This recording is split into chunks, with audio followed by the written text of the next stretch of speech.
ভারতের সাথে পাকিস্তান যেন কোনোভাবেই পেরে উঠছে না। ভারতের সাথে পাকিস্তানের ছেলেদের দল, মেয়েদের দল, কোনো দলই একেবারেই কম্পিটিশন হচ্ছে না খেলায়। কোনো প্রতিযোগিতা আমি আসলে দেখছি না অনেক বছর ধরে। আজকে ওয়ার্ল্ড কাপের মেয়েদের ওয়ার্ল্ড কাপ টি-20 ভারত বনাম পাকিস্তান, সেখানে আবারও পাকিস্তান চুনা দিয়ে দিয়েছে। চুনা, তাদের সংসারে মন নাই, তাদের শরীরও জুত নেই, তাদেরকে প্রচুর পরিমাণে আম কাঁঠাল খাওয়াতে হবে। আফসোস আফসোস আফসোস, দেওয়া না হইয়া ফয়দা আছে? ফয়দা নেই। ভারতের দেওয়া 171 রানের টার্গেটে পাকিস্তান 106 রানে মামলা ডিসমিস, আসামি খালাস হয়ে গেছে। স্মৃতি মান্দানা 66 রান, অসাধারণ। তারপরে ওই যে ক্যাপ্টেন হারমানপ্রীত 36 সম্ভবত, অসাধারণ।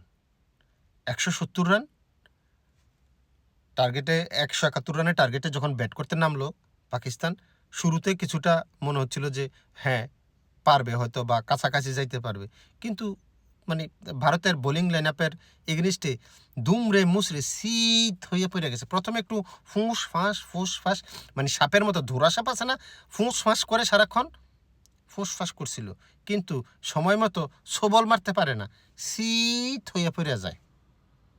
তেমনটাই হইল পাকিস্তানের উমেন্স ক্রিকেট দল। আসলে ছেলেদের দল বলেন, মেয়েদের দল বলেন, পাকিস্তান দিনে দিনে ক্রিকেটে মানে একসময় ছিল পাকিস্তান ক্রিকেটের পরাশক্তি ছিল, অনেক আগে ছিল, যখন ইমরান খান, ওয়াসিম আকরাম, ওয়াকার ইউনুস তারা খেলতো, তখন ভারত পাকিস্তান ম্যাচ আমরা অনেক উপভোগ করতাম। ছোটোবেলা অনেক ছোট ছিলাম, কিন্তু অনেক উপভোগ করতাম, কারণ কি অনেক প্রতিযোগিতা হতো, কম্পিটিশন হতো দুই দলের ভিতরে। কিন্তু লাস্ট 10-15 বছর আমি দেখলাম যে ধীরে ধীরে মানে হাতে গুনা অমাবস্যা চাঁদের মতো দু একদিন ওঠে পাকিস্তান, আর তাছাড়া অলওয়েজ এরা ডাউনফল।